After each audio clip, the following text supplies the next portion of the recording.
Estamos, siempre estamos. En la ruta que transitas, en la casa que soñás, en el tren en el que viajás, en la cancha donde alentás. Estamos, siempre estamos. Cuidando a nuestra gente, construyendo comunidad, aportando al mundo que soñás. Estamos, siempre estamos. En cada bolsa, en cada camión, en cada proyecto. Cementos Avellaneda, más de 100 años construyendo futuro.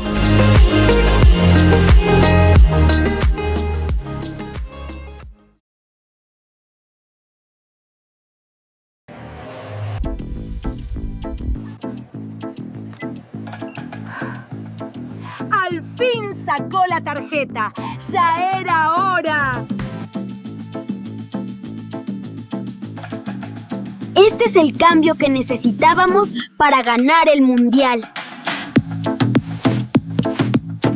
Vení, entrás por el medio, al lado mío, y los chicos por las bandas.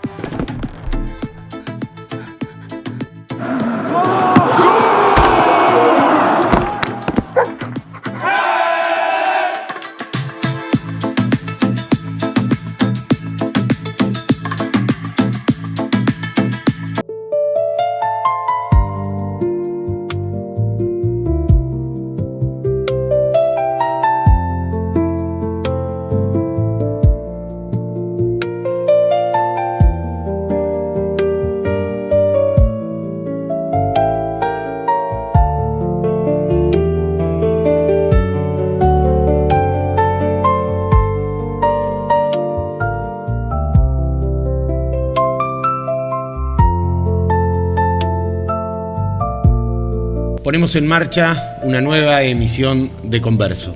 Hoy especial, vamos a hablar de la donación de órganos. El próximo sábado se celebrará el Día Mundial de la Donación de Órganos y queremos tener testimonios, vivencias. Hemos invitado a Héctor y Pablo Grunewald. Los invitamos a quedarse. Héctor, hola, gracias. Fabricio, muy buenas noches. Pablo. Hola Fabricio, buenas noches. Bueno, a ver, creo que lo planteamos un poco en la charla inicial con Pablo, de que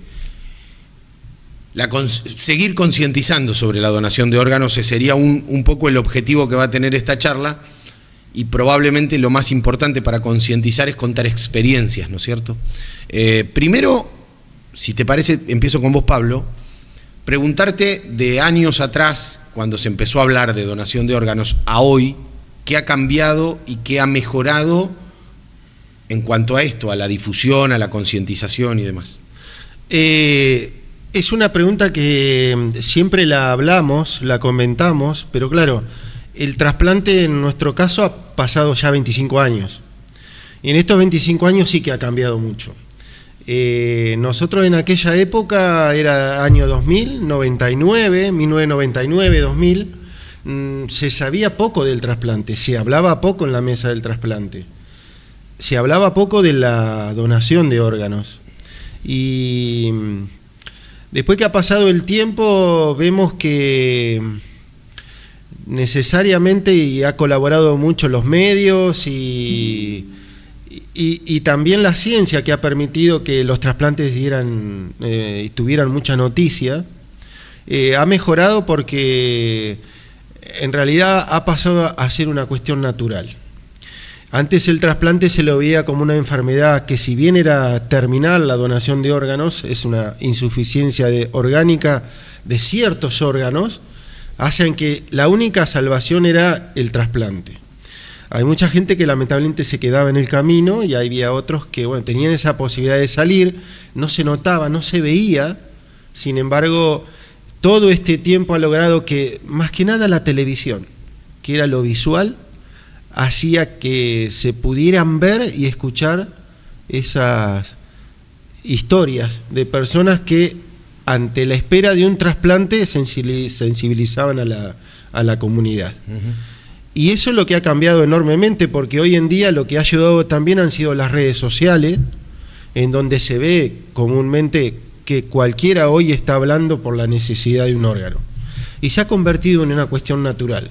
Antes, por ahí, enfermarse de un órgano que solo se necesitaba de un trasplante, era a tono de vergüenza. Yo recuerdo que cuando me toca el trasplante, que en definitiva siempre quise trasplantarme, estaba con barbijo. Era raro andar con barbijo. Y después de la pandemia entendimos que, o también yo pensaba, ¿no? ¿Cuánta gente trasplantada hay? Cuando en realidad no, nos estábamos cuidando de un virus. Y en definitiva eso también hizo en 20 y pico de años que esto cambiara, ¿no? Y para bien. Y para bien, por supuesto. Me voy a Héctor y probablemente le voy a pedir el ejercicio de la memoria primero a usted, Héctor. ¿Cómo fue ese momento en el que había que definir el trasplante y convertirse usted en el donante de Pablo? Bueno, el problema surgió, digo yo problema, porque en realidad son cosas de la vida, ¿cierto? Las cosas que suceden. Pablo llegó de Uruguay, habían ido en un viaje para jugar en el Centenario, creo que era.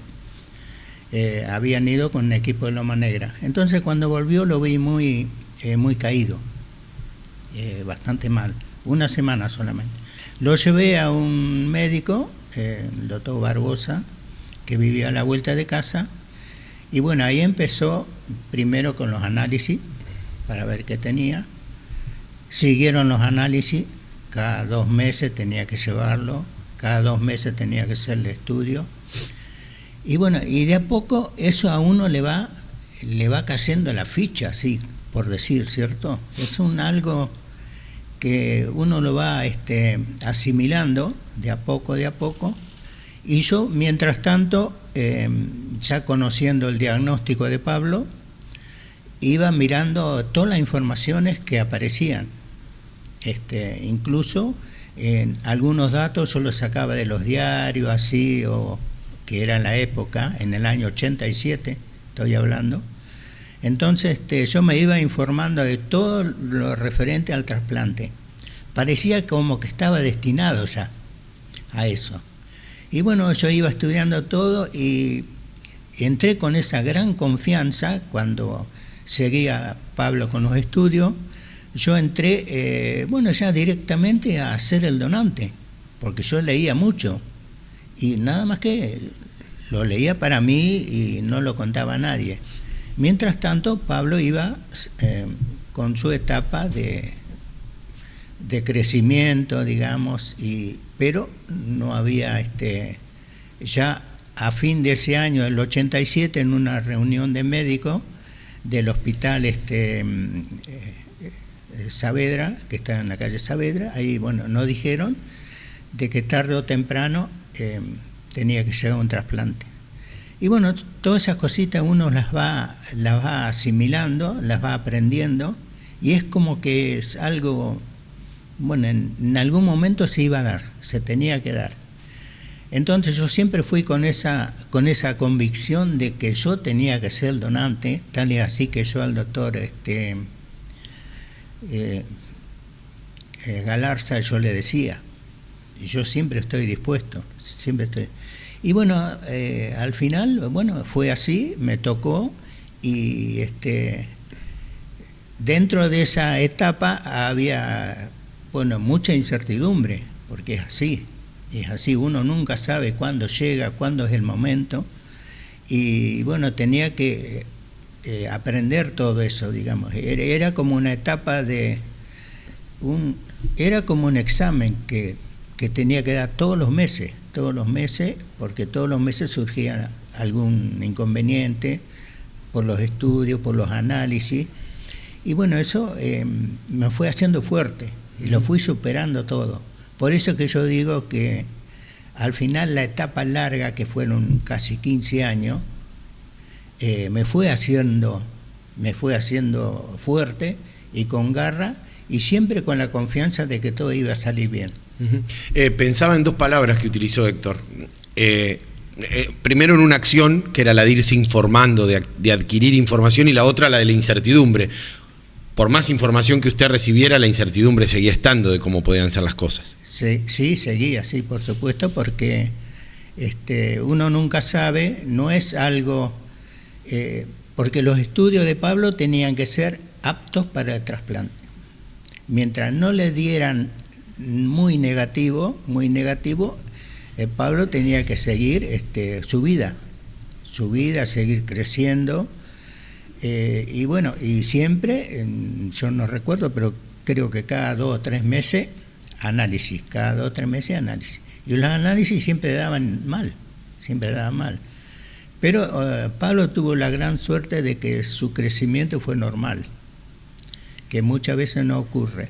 Y bueno, yo estaba tan seguro de lo que iba a hacer, que realmente, bueno, se dio, era como que yo recibía siempre las noticias anticipadas de todo. Y así pasó. Nunca tuve temor, jamás tuve temor de lo que iba a pasar, y por eso mismo que yo siempre con Pablo lo que queremos dar es el mensaje de que nunca hay que claudicar, nunca hay que bajar los brazos, siempre hay una salida. Pablo, por ahí has contado esto miles de veces, pero siempre hay que actualizar un poco esos 15 años de los que habla, o más o menos 15 años de los que habla Héctor. ¿Cómo era tu vida? Y era normal, era una vida que yo tenía 11 años, yo jugaba al fútbol en Loma Negra, quería jugar al fútbol, me quería dedicar a jugar al fútbol. Y bueno, y lamentablemente los estudios que no daban bien, y había un médico en Loma Negra que por suerte se dio de que hicieran todos los estudios de laboratorio a todos, y a mí me salta que tenía problemas renales. ¿A vos te lo detectan en el club? En el club. Y el hecho de estar jugando teniendo un problema, yo por ahí no me daba cuenta. Yo sabía que tenía que ir más al médico que otros. Pero yo tenía amigos, tenía amistades, yo quería jugar al fútbol. Y recuerdo en muchas oportunidades cuando jugando me tocaba jugar, pero no se me nombraba. Porque no debía jugar, no estaba autorizado a jugar. Sin embargo, jugaba igual, hacía goles y para mí era una vida normal. Sin embargo, después, con el tiempo, hizo eso que el cuerpo empieza a sentirse, y que a pesar de que, como decía él, uno hizo un crecimiento normal y tuvo la suerte de crecer normal, el tiempo pasaba y había situaciones en las que no estaban buenas. Y que yo me daba cuenta que había cosas que no funcionaban, que me cansaba mucho, que perdía un poco la memoria, que no tenía la concentración. Porque uno va perdiendo ese poder de concentración que uno tiene, las lecturas se hacían muy cortas y uno no podía entender lo que estaba leyendo, en época de secundaria, por ejemplo. También atravesado por la crisis del año 2001, cuando hubo que dejar de la escuela y salir a trabajar. Me acuerdo que habíamos ido enfrente de casa, había un carpintero, que empecé a incursionar en el trabajo de la carpintería, me pude comprar mi primera bicicleta, y todo eso sucedió en mi adolescencia, hasta que de pronto encontré en el deporte del atletismo que lo que a mí me permitía no tener contacto físico, que era a través de la enfermedad que tenía, no estar a los choques y a los golpes con el deporte como es el fútbol. Entonces ese deporte, que lo hice durante 3 años, el de correr y llegar a correr casi como un profesional, pero yo sabía que el fútbol era mi condición natural. Yo quería ser jugador de fútbol, sin embargo estaba muy limitado.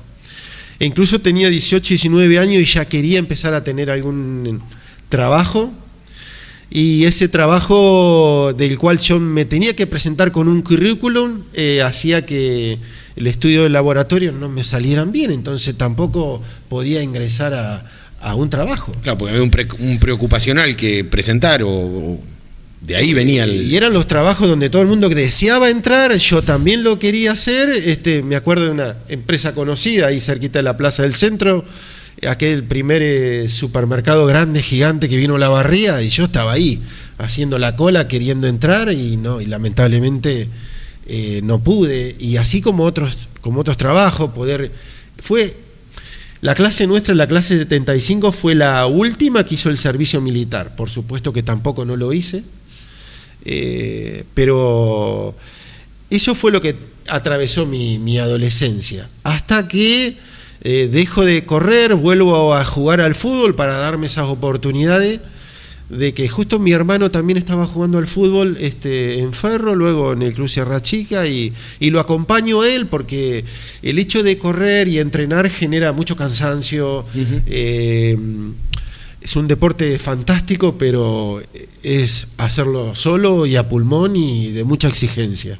Y el fútbol tenía como una puerta abierta a volver a hacer algo de nuevo, pero ya los riñones no funcionaban. Y eso hizo que ese último tiempito pudiera volver a jugar al fútbol ante cantidad importante de gente en las tribunas, y todo me pasó antes de que los riñones dijeran basta. ¿Cuál era la enfermedad? Era una glomerulonefritis focal y segmentaria, ¿no? De evolución lenta, que hizo que los riñones, ambos riñones, dejaran de funcionar. Eso fue lo que hizo, Héctor, que el proceso durara lo que duró. Claro. Que la enfermedad te iba acompañando o iba evolucionando para mal con tu crecimiento, digamos.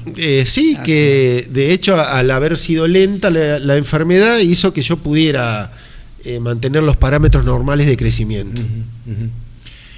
Pienso en los días en familia, ¿no? En esa situación. Hoy son ustedes los protagonistas, pero ¿cómo transcurrían días que fueron meses y años? Pero ¿cómo se transcurría en familia?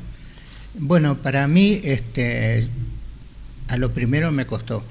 Y después tomé la decisión de no comentar, no seguir con el problema así entre comillas, porque yo creo que cuando uno repite mucho, más cuando son momentos negativos, todo cansa y uno se va cayendo. En cambio yo no comentaba nada, era simplemente, hacer los estudios y comentar un minuto cómo habían sido los estudios y cómo iba el proceso. Y entonces traté de evitar todo eso y seguía trabajando normal. Para mí era una vida normal. Como era muy largo el proceso, me fui acostumbrando. Pablo iba, hacía sus análisis, volvía y seguíamos todo igual. El problema que tuvo Pablo, que quedó fuera del circuito de trabajo. Claro. Por ese problema.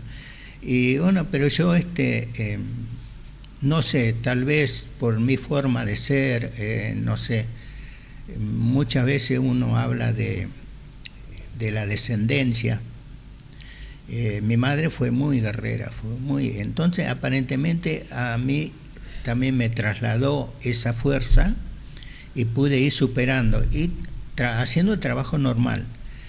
Pero me ayudó mucho el deporte, porque yo ya estaba corriendo. Empecé en el año 88, en el 87 justamente cuando tuve problema Pablo, que lo llevé a una competencia y a ella volví a correr después de muchos años, porque yo había hecho una competencia en el año 66, volví a correr, lo llevé a los chicos, a los tres, a correr y yo me enganché. Entonces el deporte me salvó. Fue digamos, una ayuda muy grande para mí.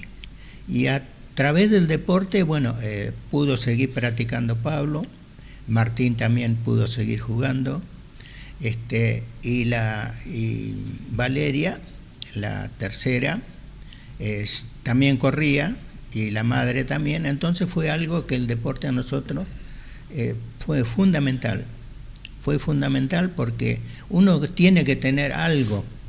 Cuando hay casos muy negativos, uno tiene que tener algo positivo para seguir. Y a nosotros nos favoreció. Y Pablo pudo hacer parte también en el deporte. Le pregunto, como dato del anecdotario, ¿a qué se dedicaba usted mientras transitaba? Yo en la construcción. En la construcción. Yo hacía todo trabajo de albañilería, plomería, gas, electricidad, todo. Y entonces eso siempre tenía trabajo, nunca me faltó, clientes muy buenos, y con respecto a Pablo también quería hacer, digamos, un agradecimiento al Club Loma Negra, ya que en los primeros meses que tuvo Pablo el problema, el Club Loma Negra me dio una mano. Bueno, nos dieron hospedaje en La Plata, Buenos Aires y todas esas cositas, yo las recuerdo y las tengo que agradecer. Y a pesar del tiempo transcurrido, uno tiene que ser agradecido, porque gracias a Dios todavía tengo memoria y puedo recordar todo eso. No solo lo malo, sino lo muy bueno también. Pablo, vos decías que la carrera deportiva un poco te la trunca, o te la hace hacer con temores, ¿no es cierto? Sí. Lo laboral me quedó dando vueltas aquí en la cabeza, porque hoy en principio no sé si sucede lo mismo con una persona que está en esta situación. ¿En eso hemos evolucionado? Digo, que vos no hayas podido tener posibilidades laborales, ¿hoy es una constante también en estos casos? Sí, depende de la situación y las edades del trasplante también. En mi caso personal, yo estando en diálisis, que tenés que estar 4 horas reloj en una máquina que te saca la sangre, que recorre todo el cuerpo, el filtro y demás, y vuelve, ¿sí? Eso es 4 horas reloj sin moverse día por medio. Estuve casi 2 años. Y esa relación que tuve ahí fue muy buena con las enfermeras que trabajaban ahí en el centro, que hoy existen también y que están trabajando. Y que eso me permitió un poco conocer el trasfondo de esto. De que ellas estaban haciendo también un trabajo y que a ellas le pagaban. Y uno, teniendo en cuenta que a uno le gustaba mucho el deporte, decía, ¿uno de qué va a trabajar? ¿Qué es lo que va a hacer? Y casualmente empieza la carrera de enfermería en el hospital, me comentan, y yo tenía la posibilidad, porque es más, estuve en una oportunidad yendo a La Plata, en la cual un día quise ser médico, porque iba por ese lado lo mío. Y sin embargo fui un día solo y me tuve que volver porque no tenía los medios económicos para quedarme.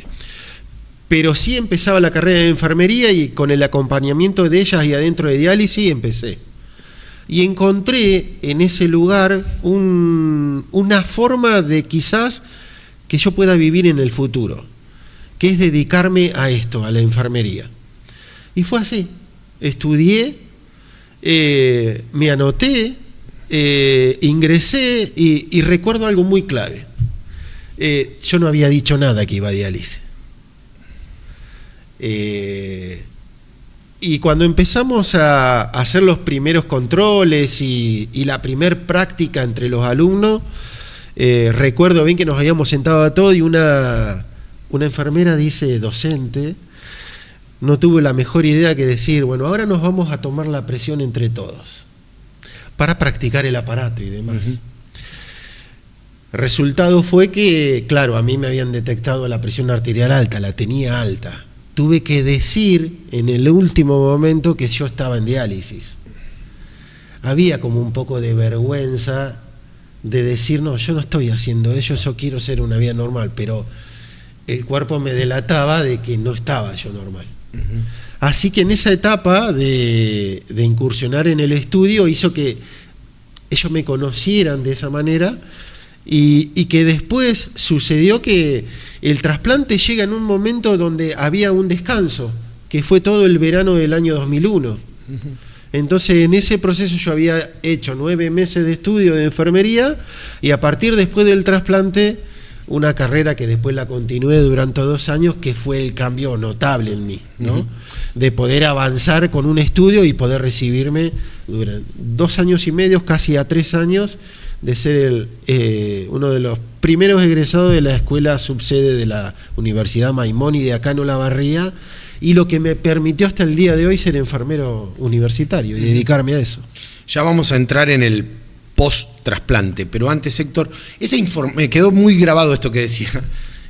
Yo tendría que hacer una confesión autorreferencial en este momento, y probablemente este episodio y esta charla dedicársela a mi madre, que hace poco tiempo fue doblemente trasplantada de córneas, y el caso nos cruzó así. Y la familia quiere saber, y la familia quiere conocer, y a veces las fuentes hoy están más a la mano. En aquellos tiempos, imagino, Héctor, que era difícil encontrarla la información. ¿De dónde buscaba esa información, aparte de apoyarse en los médicos? Bueno, la información siempre yo la obtuve por medio de los periódicos, nada más. Después, cuando yo iba, normalmente me atendía el doctor Mario Galarza por cada consulta, y el doctor Mario Galarza, la verdad, una persona maravillosa, siempre me comentaba. No digo que lo hacía muy clarito, pero yo lo entendía. O sea, son cosas, es cierto, muy difíciles, porque ¿cómo le va a decir el médico al padre de un posible hijo trasplantado cómo iba a ser todo? Entonces yo tenía que ir estudiando cada palabra que el doctor me decía. Y después yo tenía siempre como un pensamiento de que en una familia, cuando hay un inconveniente, en este caso el de Pablo, no es solo Pablo, son muchos. Sí, eso es lo que uno encuentra la universalidad del tema, ¿no? Y lo que nos pasaba, yo recuerdo escucharte en tus primeros tiempos de concientización sobre el tema, cómo además costaba entenderlo y demás. Y saber que detrás de una familia que está pidiendo un órgano, por ahí hay muchas tantas otras en iguales condiciones o con pequeñas diferencias que hacen que quizás queden un poco en el camino, ¿no? Digamos, es un tema a veces complicado de abordarlo en la colectividad, ¿no? En lo colectivo. Sí, pero lo que ha cambiado hoy, hoy, ¿no? 2025, 2026, sí. Es enorme el cambio. Porque hoy se lo habla con tanta naturalidad al tema, que el trasplante pasa a ser hoy como una cirugía normal, porque hoy el que se trasplanta a los 3 días está en la casa. Es increíble. Bueno, diríamos una semana. Pero antes se esperaba que estuviera 2 o 3 meses, 4 meses internado y salía y volvía, y el proceso duraba 1 año, 1 año y medio. Hoy es increíble. Entonces se ha naturalizado de una manera hoy el trasplante que cualquiera que lo puede llegar a necesitar lo va a recibir bien, porque hoy los trasplantes se hacen cuando verdaderamente hay casi un 100% de éxito en un trasplante. ¿Cómo empezó el proceso para hacer el trasplante y qué tuvieron que hacer ambos, digamos? No sé, el que quiera empezar a contestar. ¿Cómo se tuvo que preparar usted, Héctor? ¿Cómo te tuviste que preparar vos, Pablo? Claro, cuando a Pablo le llegó el turno o el momento que estaba apto para el trasplante, bueno, él tenía que hacer un proceso, ¿cierto?, de mantenerse. Mientras tanto, yo durante 1 año hacía los estudios en el Hospital San Martín de la Plata. Todos los meses iba y era como un examen que me tomaban todos los meses. Tenía que hacer todos los análisis, volver y después esperar otro turno al mes siguiente. Bueno, eso fue, yo iba creo que cada 40 días iba. Creo que fui, en 1 año creo que fui 11 veces. Y bueno, y después cuando daban otro turno era porque los estudios iban bien. Entonces, mientras tanto, Pablo era como que seguía el mismo proceso de diálisis y esperando el momento. O sea, cuando a Pablo ya no le daban bien los estudios, los análisis, ese era el momento, porque antes no lo podían hacer, no sé por qué motivo, eso no lo conozco yo, pero a Pablo le tenía que dar mal ciertos estudios para recién poder hacer el trasplante, pero a la vez yo tenía que estar bien. Se tenían que conjugar ambas cosas. Claro, todos los estudios a mí me iban dando bien. Entonces tal es así que yo estaba tan seguro de todo que en el mes de diciembre o enero del 2001.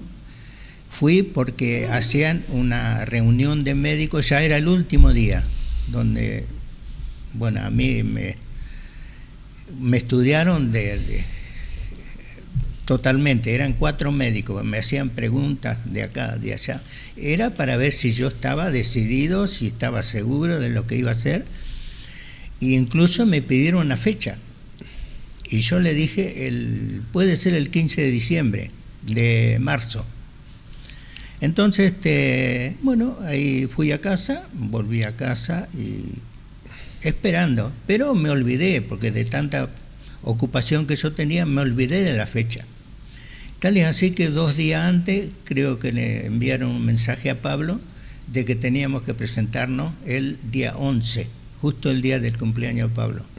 Teníamos que presentarnos un lunes. Bueno, nos fuimos así nomás, con un bolsito, con una remera y nada más. A los 5 minutos ya nos dijeron que estábamos internados, teníamos que estar internados. Así que yo no recordaba la fecha, por eso para mí fue toda una sorpresa, fue todo como estudiado, como preparado, y por eso salió todo bien, y entramos con 73 kilos los dos. Yo recuerdo que me parece que a mí me llevaron a las 7 de la mañana, creo, al quirófano, y a Pablo 1 hora después. Y cuando ya me bajaban, que iba otra vez a la sala, yo veía todos los pacientes esperando ahí, o sea que ya a mí me habían retirado el órgano y después le tocaba, bueno, implementarlo a Pablo. Pero son procesos que uno los cuenta así, gracias a Dios salió todo bien, y parecía todo estudiado, todo calculado, y acá estamos, felices y contentos. ¿Y esos momentos cómo fueron en tu vida, en tu cuerpo, en tu cabeza? Sí, un cambio notable, sí. Igual quiero agregar lo siguiente, porque esto lo vengo contando desde que me apareció el trasplante. Tuvimos la posibilidad de un donante fallecido. Te iba a preguntar por eso. Tuvimos la oportunidad, o sea, y es una experiencia diferente. O sea, tener que viajar. Te llaman porque una persona se muere y esos órganos van a parar a tu persona. Y vos decís, ya tenés que viajar porque es ahora. Y vas saliendo y recuerdo que vos estabas en una obra trabajando, sí. Y te dije, cambiate, deja todo como está, que nos viene a buscar el remis y nos lleva. Y salimos en remis y dice, vengan tranquilo porque todavía falta. Era la tarde eso. Era un día de tarde, creo que era un martes. Y llegamos al Hospital San Martín de la Plata tipo 20, 21 horas. Llegamos, no había nadie, desolado totalmente el hospital. Pero en ese lugar donde supuestamente se iba a hacer el trasplante, había 4 o 5 personas que estaban esperando por ese mismo órgano. Y dice, quédate acá sentado que ahora vamos a ver. Sale el médico, yo recuerdo perfectamente. Primero pasamos por Buenos Aires. Sí. Sí, tuvimos que pasar porque necesitaban una autorización y después de Buenos Aires a La Plata. Y yo recuerdo que el taxi iba a 100 kilómetros, 110, a mí me parecía que iba a 10. Era, la desesperación por llegar es grande, y uno cuando ve el momento, que llega el momento y no se puede dar, bueno, después Pablo tuvo que esperar porque estaba 10º en la lista y llegaron 4. Y si faltaba alguno de los 4 le tocaba a Pablo. Pero bueno, el destino dijo que no. Sí, nos tuvimos que volver. Porque el primer órgano se fue para Córdoba y dice, aguarden que estamos por el segundo riñón de la misma persona, y salen y dicen, bueno, lamentablemente el órgano se fue para Mendoza. Y bueno, nos tuvimos que volver. Había sido un intento fallido. La chica que estaba delante nuestro, que recuerdo bien que era de la ciudad de Quilmes, se largó a llorar porque era la tercera vez que la habían convocado y la tercera vez que se volvía a su casa. Sin embargo, yo cuando veníamos de vuelta dije, si me llamaron, es probable que me vuelvan a llamar otra vez. Porque la incógnita era siempre esa. ¿Cuándo sería el día que nos llamaran? Sí que nos llamaron. Y siempre desde ahí tuve la posibilidad de que en alguna otra oportunidad iba a tener el llamado otra vez. Sin embargo, después, como él venía haciéndose todos los estudios, nada, pasaron 3 meses y se pudo dar. Justo el día de mi cumpleaños, el 11 de marzo, el llamado de la enfermera que me dice, Pablo, prepárense que los van a venir a buscar, los llevan para hacer el trasplante. La decisión de que Héctor sea el donante, ¿la toman ustedes, los médicos en conjunto? ¿Cómo se toma esa decisión? No, la toman ellos allá porque mi mamá también era compatible. Yo tenía la posibilidad de conseguir, de tener 2 órganos dispuestos, e intentaron por él. Después comentaron que era porque tenía mayor edad y para guardar el segundo riñón por si se necesitaba. Entonces iban por él y se dio. No, me refería también a la decisión de no esperar un donante cadavérico e ir por la donación intrafamiliar, si se me permite usar este término. ¿Cuándo la toman? ¿Después de ese día que falló el primero o la ya? decisión ya estaba tomada de que sea donante vivo relacionado, pero los médicos dijeron, esperemos hasta marzo. Y esto lamentablemente lo vamos a decir, suceden fallecimientos en la ruta en el verano, y digo, por ahí aparece un órgano, y si no, a partir de marzo ya la decisión era que sea estaba familiar. Que en algún día de marzo iba a ser. Claro, porque los médicos no quieren mutilar, esa es la palabra exacta. No quieren retirar ningún órgano mientras pueda haber otra posibilidad. Entonces, por eso fue la espera. Y bueno, como yo ya había terminado todo mi estudio y le daba bien, entonces nos citaron. ¿Tu vida cambió desde ese momento? Enormemente. Parece una pregunta de... Sí, pero hay muchos que no se trasplantan porque dicen que la vida va a seguir igual. Y asegurado que la vida es otra, con otra expectativa, por supuesto. Uno tiene que estar más permanente de los médicos y demás, pero uno dice siempre, ¿no? Hay que estar mal para darse cuenta de lo que es estar bien. Y generalmente cuando uno está bien, no se da cuenta de lo que es estar bien, porque no ha pasado a estar mal. Entonces el cambio es enorme.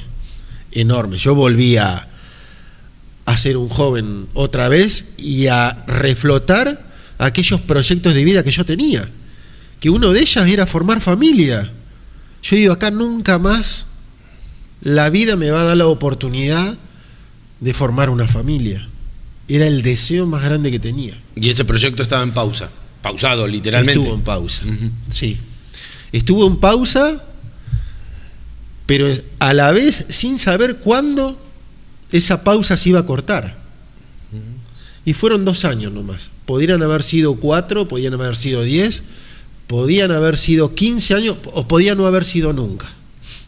Sin embargo, sucedió.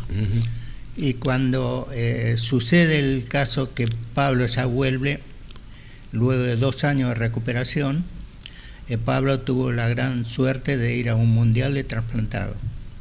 A raíz de ese mundial de trasplantado, creo que acá en Olavarría hubo otra mirada sobre la donación de órganos.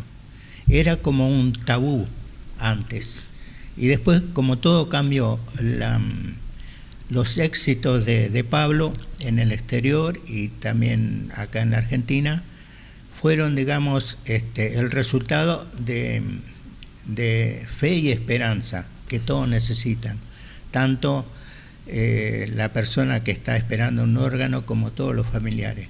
Entonces, a raíz de eso, todo cambió, hubo otra mirada, se fue haciendo mucho más notorio todo el recibimiento que recibía la gente que esperaba un órgano. Y bueno, a raíz de eso, el deporte también cambió. Cambió para bien, para la gente que tal es así que cada 2 años está el Mundial de Trasplantado, cada vez más trasplantados participan, porque evolucionan bien, tienen fe, tienen esperanza, y creo que ayudó bastante este proceso, digamos así, de información, para que mucha gente se animara. Mucha gente no se animaba, y sin embargo, con toda la información y todos estos resultados positivos, cada vez hay más confianza, hay mejores logros, muy buena recuperación de la gente, y se animan. Antes no se animaban a ser donantes, y ahora sí, ahora hay muchas personas que están dispuestas, principalmente familiares, porque según la ley tiene que ser familiar. Y bueno, gracias a todo eso, a pesar de la gran cantidad de gente que hay esperando un órgano, pero siempre hay muchísimas más posibilidades en este momento, porque es todo mucho más rápido. No es un proceso tan largo como el sufrimos nosotros, pero gracias a Dios se está dando, y en casos muy positivos, muy lindos. ¿Y su vida cambió en lo físico, en su salud después del trasplante? ¿Tuvo cambios? ¿Tuvo que cuidarse más? ¿Qué pasó en su vida, Héctor? No, para mí en absoluto. Nada, incluso en el hospital me comentaron, me aconsejaron los médicos de que si tenía alguna infección o algún proceso de fiebre o algo, que cualquier médico que me atendiera tenía que saber que tenía un solo riñón, por el efecto que pueden producir, digamos, la medicación muy fuerte. Entonces yo me tenía que cuidar por ese lado. Pero gracias a Dios no estoy consumiendo nada, absolutamente nada. Tal vez algún desinflamatorio de vez en cuando, nada más, pero eso creo que me ayudó mucho también. Ahí veo en el logo de la campera de Héctor la palabra Incucay, y creo que hay que hablar un poco de este organismo nacional que hasta quiso ser bastardeado hace un par de años atrás, y no quiero generar polémica alrededor de esto, pero sí quiero decirlo en honor a la verdad. Digo, hemos escuchado hasta barbaridades de un organismo que creo que es modelo, sin duda, en el país, y tiene referencias también internacionales, ¿no es cierto? Es un organismo serio el Incucay. Claro que sí, totalmente transparente el Incucay, y Cucaiba, que es la provincia de Buenos Aires también, en donde siempre se trata de transparentar todo lo que es tan sensible como el tema del trasplante de órganos. Y siempre teniendo que salir a aclarar el tema permanentemente, el Incucay y el Cucaiba, con este tema, porque bueno, uno lo que logra con tanto esfuerzo poder luchar para que mucha gente se pueda trasplantar, quizás una noticia negativa desborda todo lo que uno venía haciendo. O un discurso político, como nos pasó en este último tiempo. Y como nos pasó. Entonces, sí, totalmente transparente, y son organismos que trabajan siempre dedicados a la salud de la gente. Y si hoy tenés que hablarle a alguien que por ahí está pasando esa situación que te tocó pasar a vos y ve pasar el tiempo, ¿qué es lo primero que le decís? Primero que hoy estamos en los tiempos donde, si bien es difícil esperar, hay que tener paciencia igual, que en algún momento esto llega. Hay gente que se trasplanta más ahora. La ley Justina nos ha apoyado en el sentido de que puedan aparecer donantes, pero también es un proceso que cada uno lo tiene que ir elaborando, y no solo desde lo personal, sino, como veníamos hablando anteriormente, tiene que ver con la mesa familiar. Es un abordaje que uno lo tiene que tomar con paciencia, con tranquilidad, y a la espera de que eso suceda.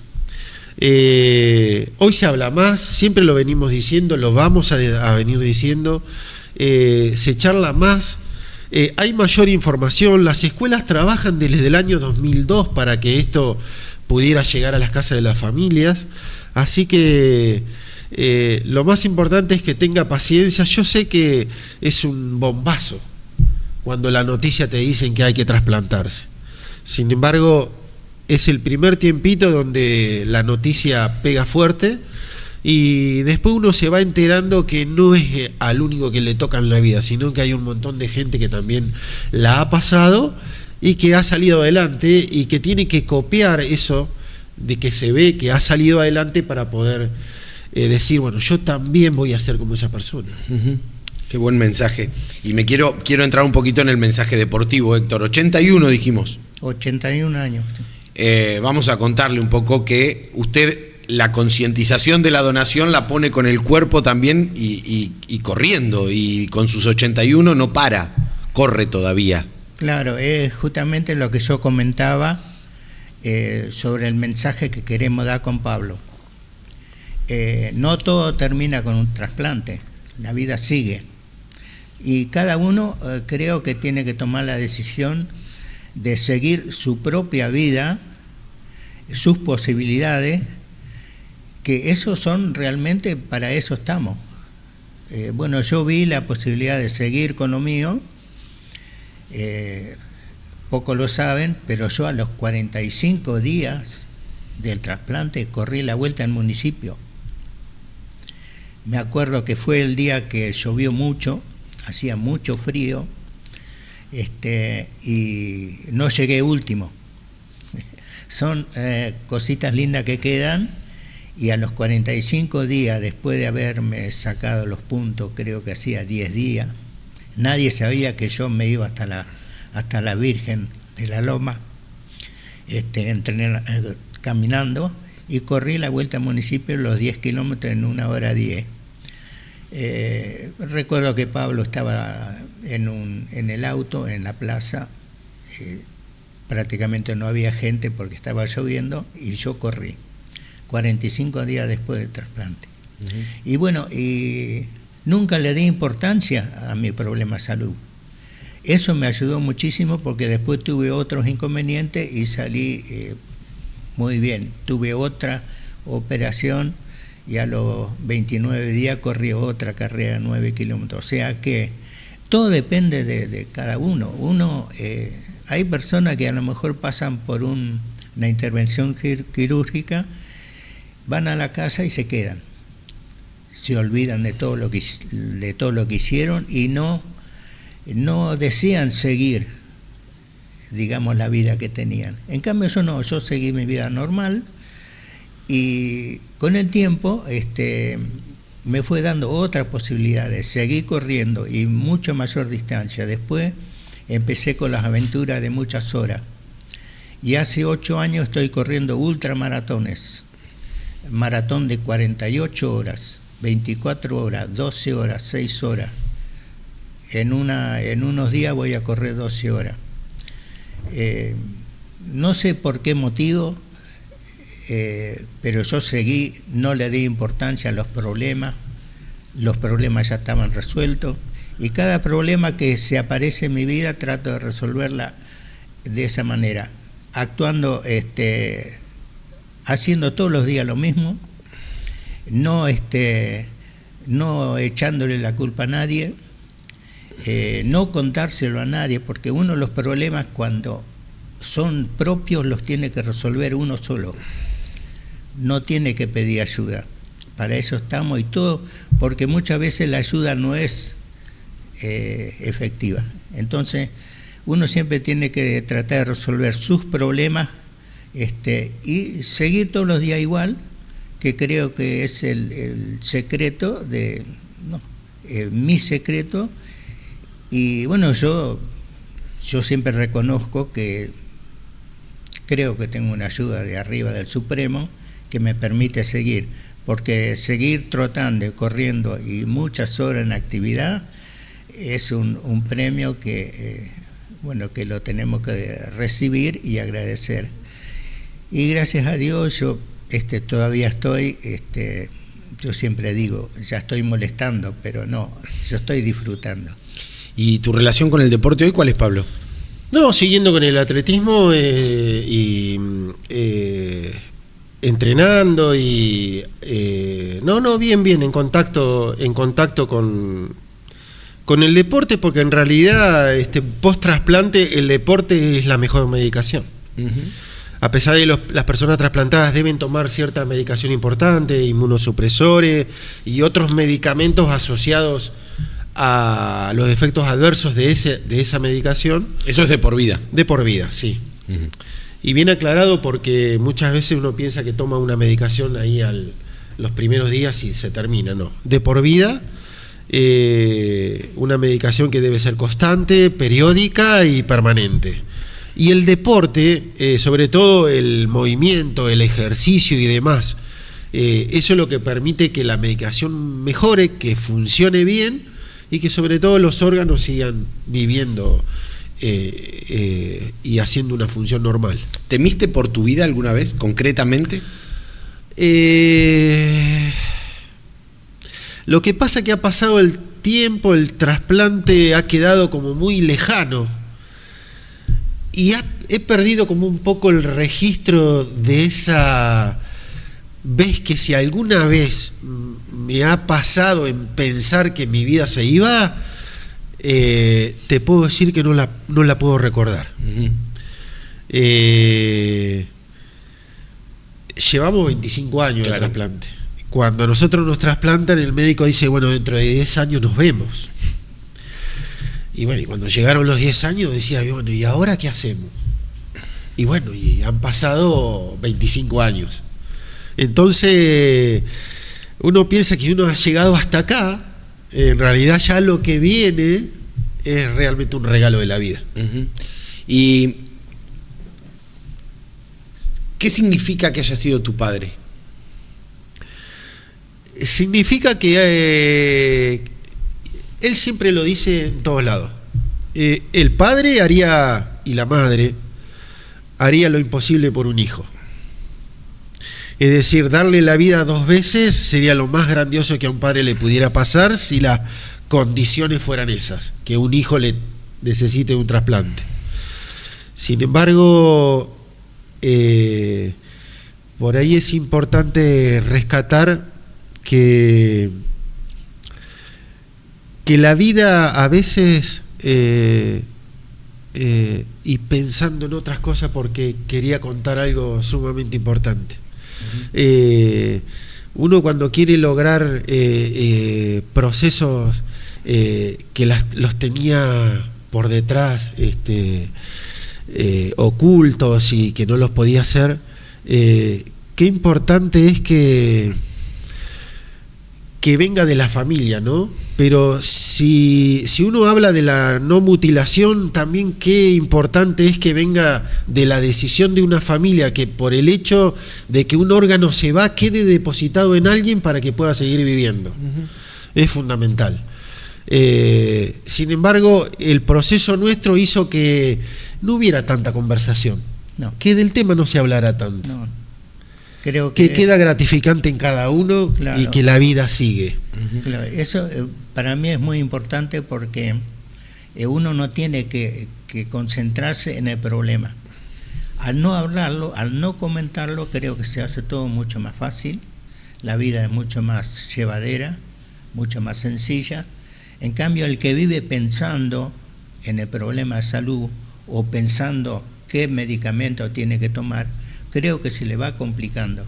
Entonces, al no comentarlo en familia, creo que favorece, como dice Pablo. Más allá de que la decisión estaba en la mesa, digamos. Sí, claro. Más allá de eso. ¿Qué le falta a la Argentina o qué crees que le falta a la Argentina en materia de donación de órganos? Mira, los últimos 4 o 5 años hemos saltado de ser anteúltimo a ser los segundos mejores de Sudamérica. Tenemos los mejores médicos trasplantólogos del mundo y lamentablemente no están trabajando en la Argentina, los tienen afuera. Sin embargo, los que están acá también son los mejores para nuestro país. Creo que lo que le falta es mayor conciencia a nivel poblacional. Me parece que aún tenemos que seguir hablando más de trasplante en nuestras casas y multiplicar el mensaje. Creo que es eso. Hay 12.000 personas en lista de espera y hoy existe la posibilidad de un donante cadavérico. Pero no sé más adelante de qué dependerán los trasplantes, porque hoy se está hablando de trasplantes de otro tipo.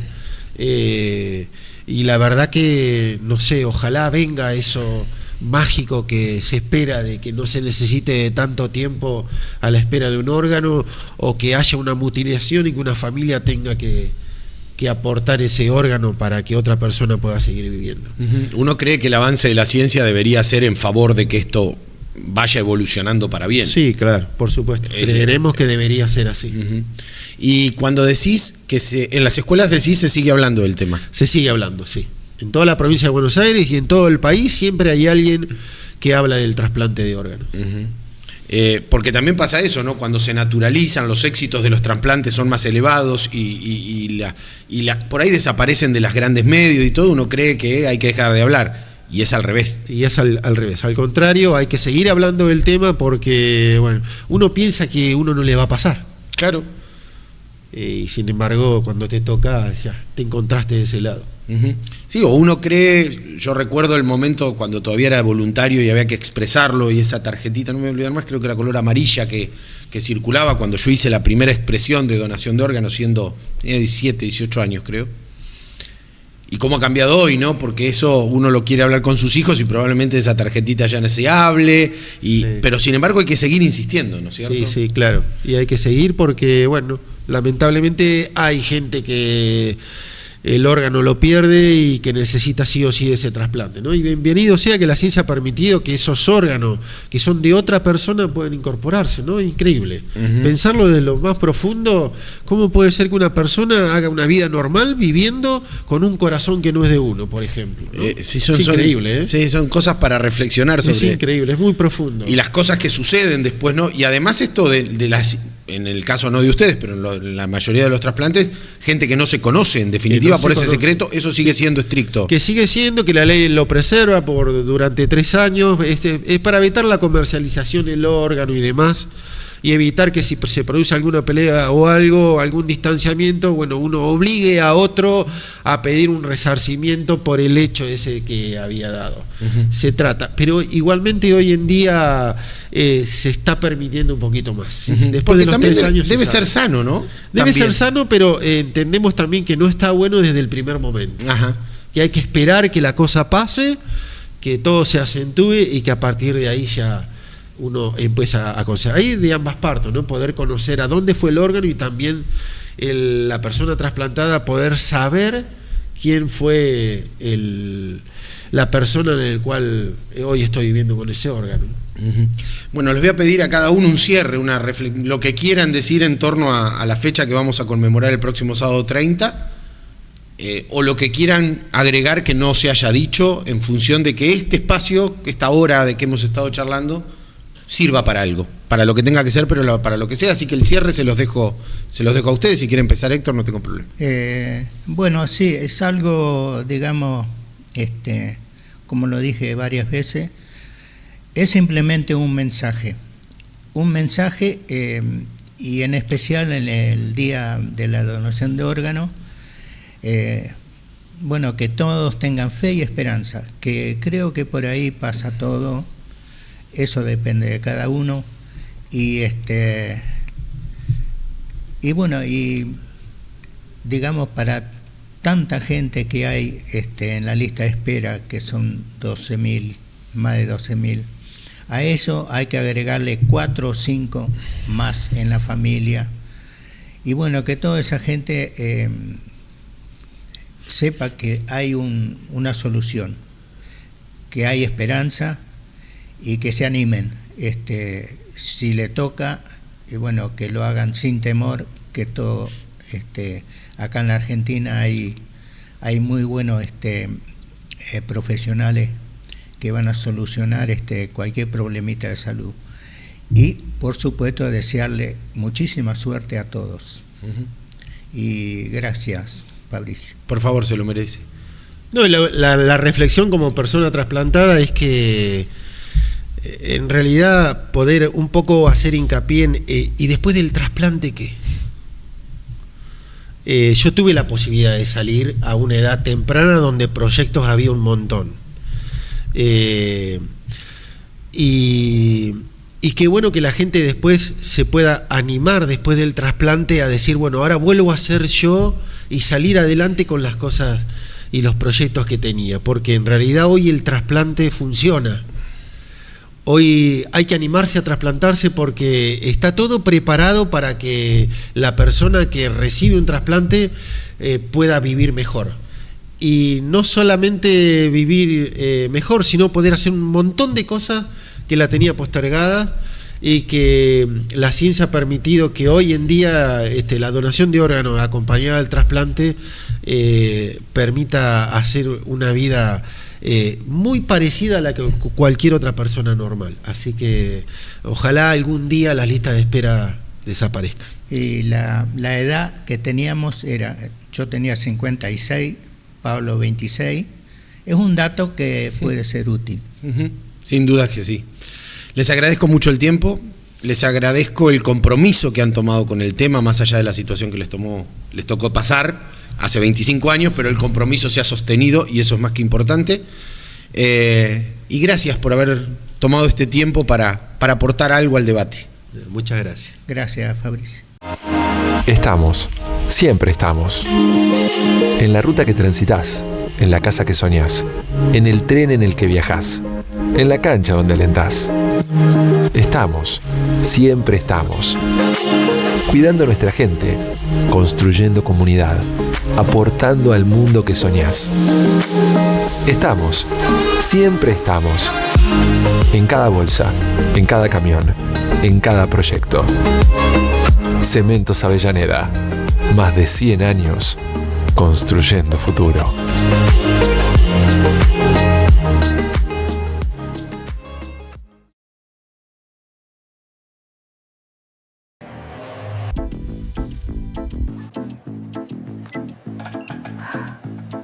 ¡Al fin sacó la tarjeta!